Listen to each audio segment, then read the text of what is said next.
ध्यायेत सत्यम गुणातीतम गुणत्रय समन्वितम लोकनाथम त्रिलोकेशम पीतांबरधरम हरिम इंदीवर दलश्यामम शंख चक्र गदाधरम नारायणम चतुर्बाहुम श्रीवत्स पदभूषितम नीलवर्णम पीतवस्त्रम श्रीवत्स पदभूषितम गोविंदम गोकुलानंदम जगतः पितरम गुरु। जय श्री राधे कृष्ण। आप सभी का हमारे YouTube चैनल पे बहुत बहुत स्वागत है। आइए सुनते हैं श्री सत्यनारायण व्रत की कथा पंचम अध्याय, जो कि कथा हिंदी में श्रवण करेंगे। जो भी भक्त भगवान सत्यनारायण का पूजन किसी भी दिन या विशेष करके पूर्णिमा तिथि के दिन कलिकाल में भगवान सत्यनारायण का पूजन, जो कि बड़ा ही पुण्य फलदायी माना गया है। पूर्णिमा तिथि के दिन चाहिए कि इस दिन सुबह उठ करके नित्य क्रियाओं से निवृत्त हो करके गंगा नदी में या घर के नहाने के पानी में ही थोड़ा सा गंगा जल मिला करके स्नान करना चाहिए। शुद्ध वस्त्र धारण करके व्रत का संकल्प लेना चाहिए और विशेष प्रकार से संध्या काल के समय में भगवान सत्यनारायण का पूजन करना चाहिए, कथा श्रवण करनी चाहिए, भगवान सत्यनारायण की आरती करनी चाहिए। इससे भगवान सत्यनारायण स्वामी अति प्रसन्न होते हैं और अपने भक्तों के सभी प्रकार के दुख और कष्ट को दूर कर देते हैं तथा सुख और समृद्धि का आशीर्वाद प्रदान करते हैं। तो आइए सुनते हैं श्री सत्यनारायण व्रत की कथा। अगर आप श्री सत्यनारायण व्रत कथा के उपलक्ष्य में ब्राह्मण दक्षिणा, अन्नदान, वस्त्रदान आदि के लिए देना चाहते हो तो आप अपनी श्रद्धा और सामर्थ्य के अनुसार हमें डिस्क्रिप्शन में जाकर के वहां से गूगल पे, फोन पे या अकाउंट नंबर के माध्यम से आप अपनी श्रद्धा और सामर्थ्य के अनुसार हमें ब्राह्मण दक्षिणा प्रदान कर सकते हैं। तो आइए सुनते हैं श्री सत्यनारायण व्रत की कथा। तो बोलिए प्रेम से श्री सत्यनारायण भगवान की जय, सर्वदेवी देवता की जय। श्री सत्यनारायण व्रत कथा पहला अध्याय। कि एक बार नैमिषारण्य तीर्थ में शौनकादि 88,000 ऋषियों ने श्री सूत जी से पूछा कि हे प्रभु, इस कलिकाल में वेद विद्या रहित मनुष्यों को प्रभु भक्ति किस प्रकार से प्राप्त हो सकती है तथा उनका उद्धार कैसे होगा। हे मुनि श्रेष्ठ, कोई ऐसा तप बतलाइए जिससे थोड़े समय में ही पुण्य मिल पाए और मनोवांछित फल भी प्राप्त हो। इस प्रकार की कथा सुनने की हम इच्छा रखते हैं। सर्वशास्त्रों के ज्ञाता श्री सूत जी बोले कि हे वैष्णवों में पूज्य, आप सभी ने प्राणियों के हित की बात पूछी है, इसलिए मैं एक श्रेष्ठ व्रत को आप लोगों को बतलाऊंगा, जिसे नारद जी ने लक्ष्मी नारायण जी से पूछा था और लक्ष्मीपति ने मुनि श्रेष्ठ नारद जी से कहा था। आप सब इसे ध्यान से सुनिए। एक समय की बात है कि योगी राज नारद जी दूसरों के हित की इच्छा के लिए अनेकों लोकों में घूमते हुए मृत्यु लोक में आ पहुँचे।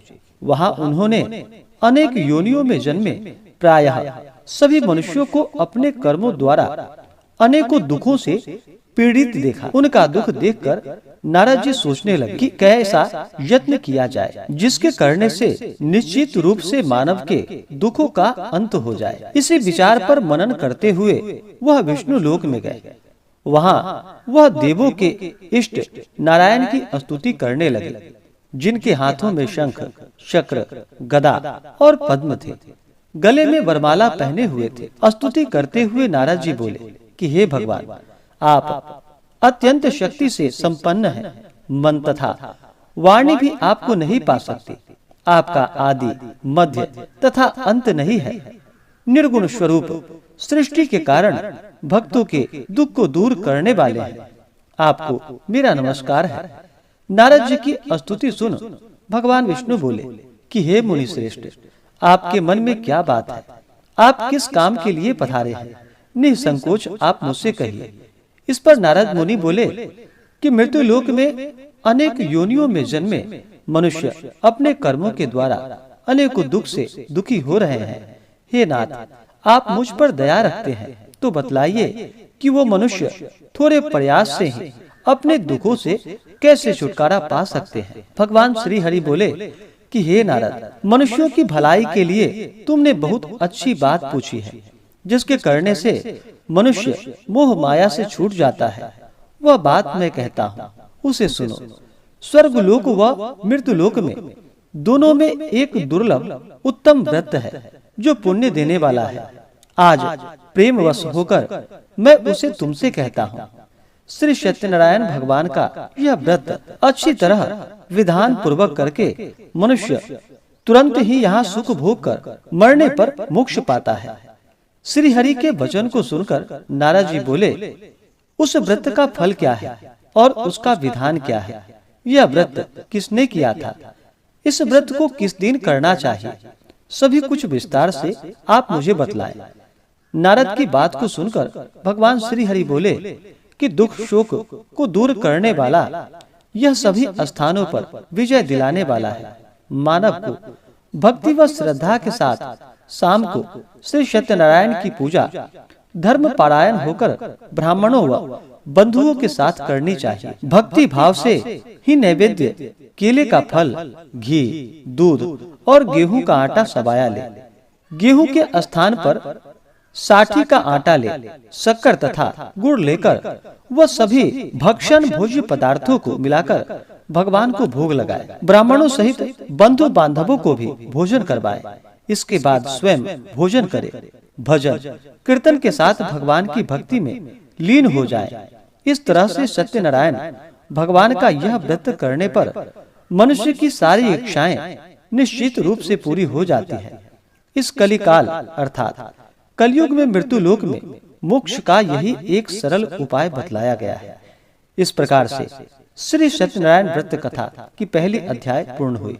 तो बोलिए प्रेम से श्री सत्यनारायण स्वामी की जय। अथ द्वितीय अध्याय। श्री सूत जी बोले कि हे ऋषियों, जिसने पहले समय में इस व्रत को किया था उसका इतिहास कहता हूँ, आप ध्यान पूर्वक सुनो। सुंदर काशीपुरी नगरी में एक अत्यंत निर्धन ब्राह्मण रहता था। भूख प्यास से परेशान वह धरती पर घूमता रहता था।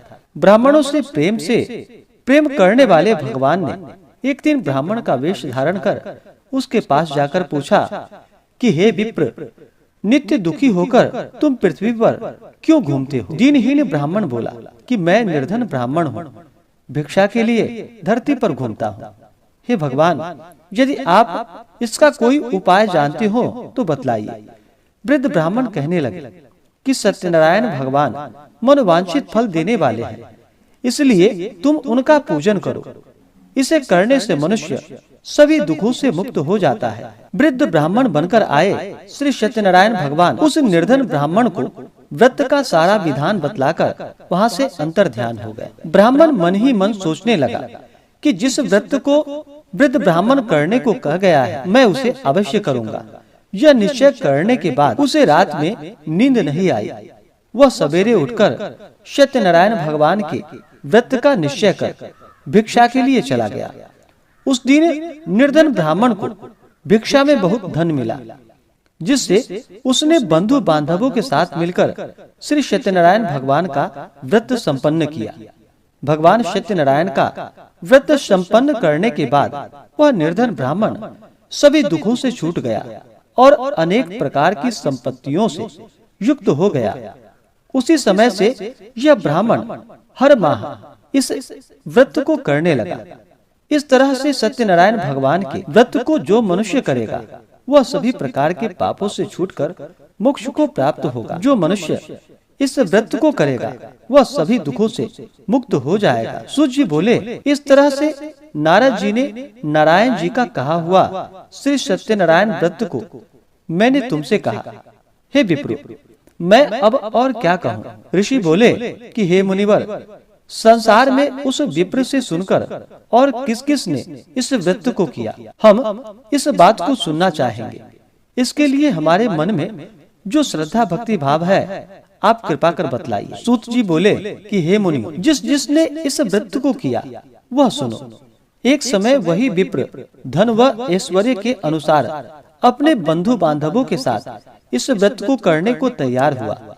उसी समय एक लकड़ी बेचने वाला बूढ़ा आदमी आया और लकड़ियों को बाहर रखकर अंदर ब्राह्मण के घर गया। प्यास से दुखी वह लकड़हारा उनको व्रत करते देख विप्र को नमस्कार कर पूछने लगा कि आप यह क्या कर रहे हैं तथा इसके करने से क्या फल प्राप्त होता है, आप कृपा करके मुझसे बतलाइए। ब्राह्मण ने कहा कि सब मनोकामनाओं को पूर्ण करने वाला यह सत्यनारायण भगवान का व्रत है। इनकी कृपा से ही मेरे घर में धन्य धान्य आदि की वृद्धि हुई है। विप्र से सत्यनारायण व्रत के बारे में जानकर लकड़हारा बहुत प्रसन्न हुआ और चरणामृत लेकर वह प्रसाद खाने के बाद अपने घर गया। लकड़हारे ने अपने मन में संकल्प लिया कि आज लकड़ी बेचने से जो धन मिलेगा उसी से श्री सत्यनारायण भगवान का मैं उत्तम व्रत करूंगा। मन में इस विचार को ले वह आदमी सिर पर लकड़ियां रखकर उस नगर में बेचने के लिए चला गया, जहाँ पर धनी लोग ज्यादा रहते थे। उस नगर में उसे अपनी लकड़ियों का दाम पहले से 4 गुना अधिक मिला। वह प्रसन्न होकर शक्कर, घी, दूध, दही और गेहूं का आटा ले और सत्यनारायण भगवान के व्रत के अन्य सामग्रियां लेकर अपने घर गया। वहां उसने अपने बंधु बांधवों को बुलवाकर विधि विधान से श्री सत्यनारायण भगवान का पूजन और व्रत किया। इस व्रत के प्रभाव से वह बूढ़ा लकड़हारा धन पुत्र आदि से युक्त होकर संसार में समस्त सुख भोग कर अंत काल में वैकुंठ धाम को गया। इस प्रकार से श्री सत्यनारायण व्रत कथा दूसरी अध्याय पूर्ण हुई। तो बोलिए प्रेम से श्री सत्यनारायण भगवान की जय। अथ तृतीयो अध्याय। श्री सूत जी बोले कि हे श्रेष्ठ मुनियों, अब आगे की कथा कहता हूँ। पहले समय में उल्कामुख नाम का एक बुद्धिमान राजा रहता था। वह सत्य वक्ता और जितेंद्रिय था। प्रतिदिन दिव्य स्थानों पर जाता और निर्धनों को धन देकर उनके कष्ट दूर करता था। उसकी पत्नी कमल के समान मुख वाली तथा सती साध्वी थी। भद्रशिला नदी के तट पर उन दोनों ने श्री सत्यनारायण भगवान का व्रत किया। उसी समय साधु नाम का एक वैश्य आया। उसके पास व्यापार करने के लिए बहुत सा धन भी था। राजा को व्रत करते हुए देखकर वह विनय पूर्वक पूछने लगा कि हे राजन, भक्ति भाव से पूर्ण होकर आप यह क्या कर रहे हैं? मैं सुनने की इच्छा रखता हूँ, आप मुझे बतलाइए। राजा बोला कि हे साधु, अपने बंधु बांधवों के साथ पुत्रादि की प्राप्ति के लिए एक महा शक्तिमान श्री सत्यनारायण भगवान का व्रत व पूजन कर रहा हूँ। राजा के वचन सुन साधु आदर से बोला कि हे राजा, मुझे इस व्रत का सारा विधान कहिए। आपकी कथा अनुसार मैं भी इस व्रत को करूँगा। मेरी भी संतान नहीं है और इस व्रत को करने से निश्चित रूप से मुझे संतान की प्राप्ति होगी। राजा से व्रत का सारा विधान सुन व्यापार से निवृत्त हो वह अपने घर गया। साधु वैश्य ने अपनी पत्नी को संतान देने वाले इस व्रत का वर्णन कह सुनाया और कहा कि जब मेरी संतान होगी तब मैं इस व्रत को करूंगा। साधु ने इस तरह के वचन अपनी पत्नी लीलावती से कहे। एक दिन लीलावती पति के साथ आनंदित हो सांसारिक धर्म में प्रवृत्त होकर श्री सत्यनारायण भगवान की कृपा से गर्भवती हो गई। 10वें महीने में उसके गर्भ से एक सुंदर कन्या ने जन्म लिया। दिनों दिन वह ऐसे बढ़ने लगी जैसे कि शुक्ल पक्ष की चंद्रमा बढ़ता है। माता पिता ने अपनी कन्या का नाम कलावती रखा। एक दिन लीलावती ने मीठे शब्दों में अपने पति को याद दिलाया कि आपने सत्यनारायण भगवान के जिस व्रत का संकल्प लिया था उसे करने का समय आ गया है। आप इस व्रत को करिए।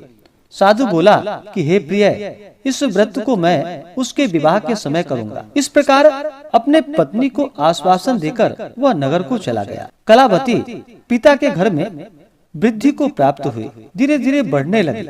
साधु ने एक बार नगर में अपनी कन्या को सखियों के साथ देखा तो तुरंत ही दूत को बुलवाया और कहा कि मेरी कन्या के योग्य वर देख कर आओ। साधु की बात सुनकर दूत कंचन नगर में पहुंचा और वहां देखभाल कर लड़की के सुयोग्य वनिक पुत्र को ले आया। सुयोग्य लड़के को देख साधु ने बंधु बांधवों को बुलवाकर अपनी पुत्री का विवाह करा दिया। लेकिन दुर्भाग्य की बात तो यह है कि साधु ने अभी भी सत्यनारायण भगवान का व्रत नहीं किया। इस पर श्री सत्यनारायण क्रोधित हो गए और श्राप दे दिया कि साधु को अत्यधिक दुख मिले। अपने कार्य में कुशल साधु बनिया जमाई को लेकर समुद्र के पास स्थित होकर रत्नसारपुर नगर में गया वहां जाकर दामाद ससुर दोनों मिलकर चंद्रकेतु राजा के नगर में व्यापार करने लगे। एक दिन भगवान सत्यनारायण की माया से एक चोर राजा का धन चुराकर भाग रहा था। उसने राजा के सिपाहियों को अपना पीछा करते देख चुराया हुआ धन वहां रख दिया, जहां की साधु अपने जमाई के साथ ठहरा हुआ था। राजा के सिपाहियों ने साधु वैश्य के पास राजा का धन पड़ा देखा तो वह ससुर जमाई दोनों को बांधकर प्रसन्नता से राजा के पास ले गया और कहा कि उन दोनों चोरों को हम पकड़कर लाए हैं, आप आगे की कार्यवाही कीजिए। राजा की आज्ञा से उन दोनों को कठिन कारावास में डाल दिया गया और उनका सारा धन भी उसने छीन लिया। श्री सत्यनारायण भगवान के श्राप से साधु की पत्नी भी बहुत दुखी हुई। घर में जो धन रखा था उसे चोर चुरा कर ले गए। शारीरिक तथा मानसिक पीड़ा वह भूख प्यास से अति दुखी हो अन्न की चिंता में कलावती एक ब्राह्मण के घर गई। वहां उसने श्री सत्यनारायण भगवान का व्रत होते देखा, फिर कथा सुनी और प्रसाद ग्रहण कर वह रात को घर वापस आई। माता ने कलावती से पूछा कि हे पुत्री, अब तक तुम कहाँ थी, तेरे मन में क्या है? कलावती ने अपने माता से कहा कि हे माता, मैंने एक ब्राह्मण के घर में श्री सत्यनारायण भगवान का व्रत देखा है। कन्या के वचन सुनकर लीलावती भगवान सत्यनारायण के पूजन के लिए तैयारी करने लगी। लीलावती ने परिवार व बंधुओं सहित सत्यनारायण भगवान का पूजन किया और उसने वर मांगा कि मेरे पति तथा जमाई शीघ्र घर आ जाएं। साथ ही यह भी प्रार्थना की कि हम सब का अपराध आप क्षमा करें। श्री सत्यनारायण भगवान इस व्रत से संतुष्ट हो गए और राजा चंद्रकेतु को सपने में दर्शन देकर कहा कि हे राजन, तुम उन दोनों वैश्यों को छोड़ दो और तुमने उनका जो भी धन लिया है उसे वापस कर दो। अगर ऐसा नहीं किया तो मैं तुम्हारा धन, राज्य व संतान सभी को नष्ट कर दूंगा। राजा को यह सब कहकर वह अंतर ध्यान हो गए। प्रातः काल सभा में राजा ने अपना सपना सुनाया, फिर बोला कि वणिक पुत्रों को कैद से मुक्त कर सभा में ले आओ। दोनों ने आते ही राजा को प्रणाम किया। राजा मीठी वाणी में बोला कि हे महानुभावों, भाग्यवश ऐसा कठिन दुख तुम्हें प्राप्त हुआ है, लेकिन अब तुम्हें कोई भय नहीं। ऐसा कहकर राजा ने उन दोनों को नए वस्त्र और आभूषण भी पहनाए और जितना धन उनका लिया था उससे दोगुना धन वापस कर दिया। दोनों वैश्य अपने अपने घर को चले गए। इस प्रकार से श्री सत्यनारायण व्रत कथा तीसरा अध्याय पूर्ण हुआ। तो बोलिए प्रेम से श्री सत्यनारायण स्वामी की जय। अथ चतुर्थो अध्याय। सूत जी बोले कि वैश्य ने मंगलाचार कर अपनी यात्रा आरंभ की और अपने नगर को चल दिया। उसने थोड़ी दूर जाने पर एक दंडी वेशधारी श्री सत्यनारायण ने उनसे पूछा कि हे साधु, तेरी नाव में क्या है? अभिमानी वणिक जो कि हंसता हुआ बोला कि हे दंडी, आप क्यों पूछते हो? क्या धन लेने की इच्छा है?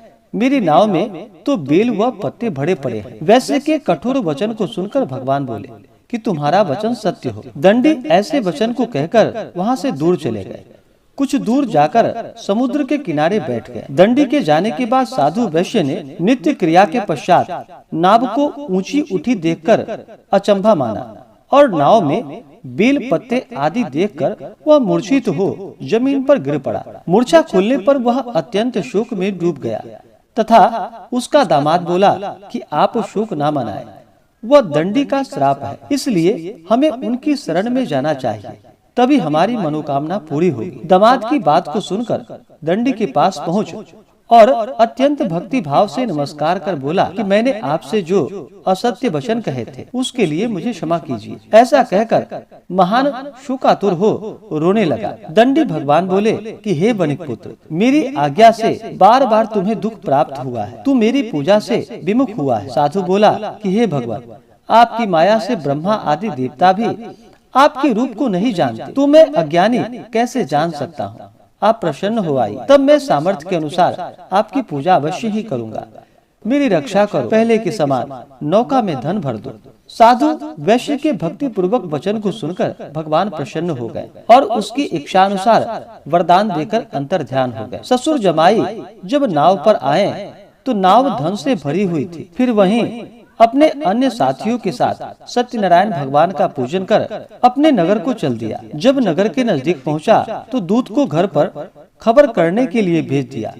दूत साधु की पत्नी को प्रणाम कर कहता है कि मालिक अपने दामाद सहित नगर के निकट आ गए हैं। दूत की बात सुनकर साधु की पत्नी लीलावती ने बड़े हर्ष के साथ सत्यनारायण भगवान का पूजन कर अपनी पुत्री कलावती से कहा कि मैं अपने पति के दर्शन को जाती हूँ, तू कार्य पूर्ण कर शीघ्र आ जाना। माता के ऐसे वचन को सुनकर कलावती जल्दी में प्रसाद छोड़ अपने पति के पास चली गई। प्रसाद की अवज्ञा के कारण सत्यनारायण भगवान रुष्ट हो गए और नाव सहित उसके पति को पानी में डुबो दिया।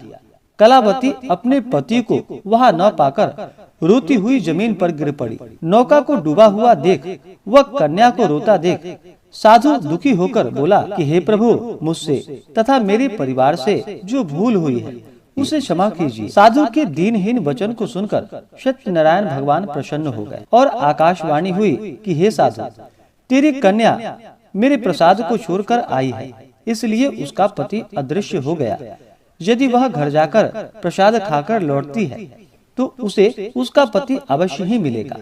ऐसी आकाशवाणी को सुनकर कलावती घर पहुंचकर प्रसाद खाती है और फिर आकर अपने पति के दर्शन करती है।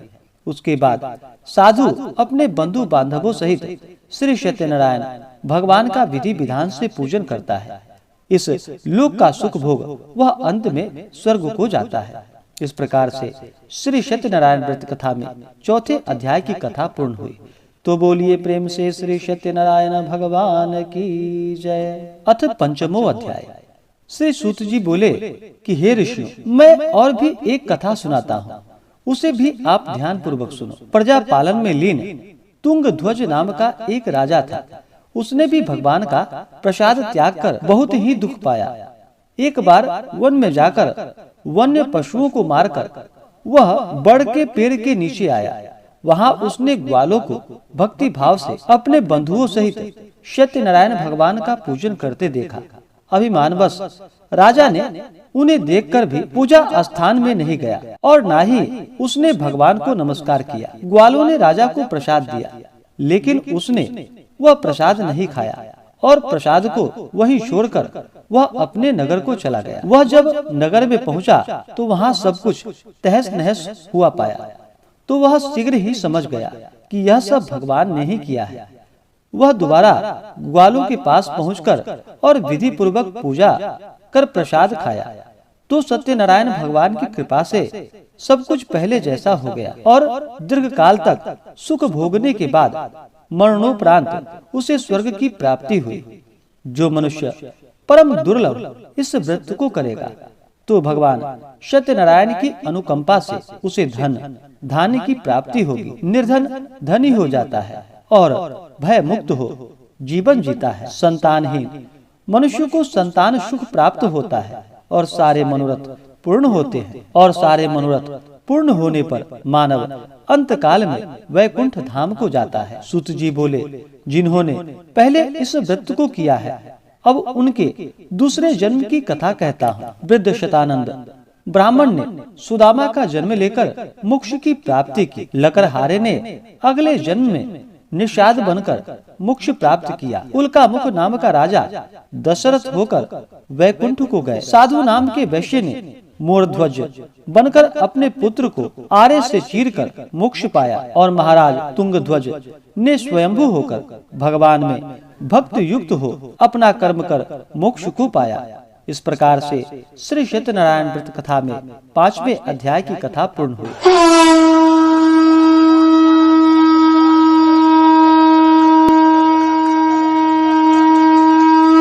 तो बोलिए प्रेम से श्री सत्यनारायण भगवान की जय। लक्ष्मी नारायण भगवान की जय। सर्वदेवी देवता की जय। इसी प्रकार से जो भी भक्त सच्ची श्रद्धा के साथ नियम और निष्ठा के साथ भगवान सत्यनारायण का पूजन करते हैं, कथा श्रवण करते हैं, भगवान की आरती करते हैं, इससे भगवान सत्यनारायण स्वामी प्रसन्न होकर के अपने भक्तों को मनोवांछित फल प्रदान करते हैं। तो आशा करता हूँ कि यह जानकारी आपको अच्छा लगा हो।